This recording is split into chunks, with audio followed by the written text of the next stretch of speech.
Why don't we start, Bob, by talking about why this musical now? Why did you decide you wanted to produce this? Well, like you, I grew up listening to this music, and I actually worked on a production of it when I was in high school, and it's always just been part of, I don't know, the musical theater world and the rock music world also, because it was a sort of rock opera before it was, a theater production. And we just thought, we've been doing these Christmas musicals primarily. We thought, what about looking at another time of the year? And someone got the idea to do Jesus Christ Superstar on Easter, which I just think, I don't know how you get better than that.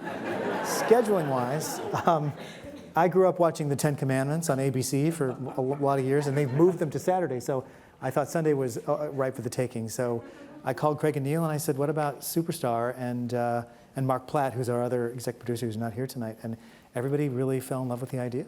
Yeah, I mean, Superstar is something that everybody kind of has a deep emotional connection to, is what we discovered, because that music really goes deep, because it was so provocative. The idea to tell this particular story in the way that Andrew and Tim chose to tell it is really, really kind of revolutionary, especially at the time that they wrote it. Yeah, well, why don't we start with that then? I mean, this was revolutionary, both in terms of the music and the depiction of Jesus and Judas. Now it's done everywhere. Yeah. What changed? Any of you? I think that it didn't seem as shocking, because I think our social media and our world kind of caught up with how Andrew and Tim were telling this story. So this is not a style of singing with which we associate you. This is there's a rock wail required here. Yeah. What's the challenge for you? Well, I feel like actually the music of the show is kind of really varied. There's rock, there's, I think, more soulful music. There's stuff that kind of reminds me of gospel music in some ways too. And so I feel like it's a kind of a genre bending and spanning piece anyway. And for those of us who love music and those of us who love to perform, I feel like there's not as many boundaries as some would suggest there are around these different styles of music. I feel like it's a lot more fluid than that. So I feel really comfortable getting into the character and really diving into the music and putting my passion into it and trying to reflect and put out the passion that was put into the writing of the music. Yeah. Now you've jumped in with both feet. You're co-producing this as well as starring in it. To tell me about why this project was something you wanted to put your time and energy into. Bottom line is, when they offered me a chance to play Jesus Christ, I was like, let's do it. Sarah, I'm interested. You said that your sister and your mom introduced you to this show? Yeah, my musical influences were musical theater influences growing up, and my oldest sister Stacy really loved this show. And I remember one of my earliest memories of the show is watching the film at home and just weeping. I mean, the sort of language of this piece. Not only, I also grew up Catholic, so the material felt. It's like going to church every Sunday with my family, and then also watching this story come to life in such a human way. It was just, it's so passionate, and it felt sort of provocative, and but I just remember weeping during Gethsemane, and these melodies, I think, are just some of the most beautiful. It's some of the most beautiful music I've ever heard. Alice, this is your second go at King Herod. You voiced Herod on the cast recording in London in '96. Yeah. What's it like to now revisit this role? Well, Tim Rice has always been an old friend of mine, and I think Spinetti did the original one, who was in Hard Day's Night, by the way. He was the director in Hard Day's Night, Victor Spinetti. And he said, I want something more cynical. I want something a little bit more dangerous. And the character you play, Alice Cooper, has got that danger in his voice. And I said, well, sure, I'll try it. And he liked the way that I did it. And so I think when this came up, you know, Tim probably said, Alice should play.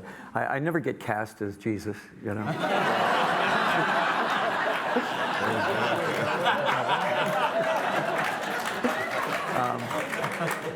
Even though I did read the book and I know how it ends. I don't do well in the end of this. But, you know, I've always been cast as the villain, and I love playing the villain. It's fun. My dad was a pastor. My granddad was an evangelist. My wife's father's a pastor. So I was the prodigal son. I grew up in the church, went as far away as you can, then came back. So Jesus Christ Superstar is something, I mean, I know the characters very well, you know. You still identify as Christian. Yes. So tell me about how this musical relates to your faith. Well, I don't think there's anything blasphemous about it at all. I think it tells the story, you know. I mean, no matter how you depict Jesus in your life, he was extremely ethereal. He didn't have to prove anything. He didn't defend himself because he knew who he was. And he stood there in the face of the whole world and took it, knowing that salvation depended on what he did. Yeah. And when I heard that John was playing Jesus, I went, oh, it's perfect. I mean, I stand near him and I feel healed just. My shoulder was hurting and David and Alex, let me ask you about putting together a musical on television. So we think of theater traditionally as an experience in which an audience is in fixed seats at some distance from the performers. Obviously, viewing theater live on television is a different kind of experience. How does it change both what you do as directors and how we experience the shows as audience members? Well, I mean, the first thing I think that was sort of the key fascination and challenge was the fact that Jesus Christ Superstar, by definition, is not your orthodox Broadway book musical. Right. When Bob and Neil and Craig and Mark first spoke to me about it, it was clear that what they had in mind was actually something really quite radical in terms of what they called a rock concert version of Jesus Christ Superstar, in which, clearly, the presence of musicians, a band, and a live band at that, which is now has expanded stealthily over the weeks. We've been working on this to 32 with a live rock band core. With strings, it's with a full... strings, Yep. with a string quartet of women that moves through the whole piece with the ensemble and will end up at the foot of the cross playing John 1941. That it's a celebration as much of the act of music itself, along with what I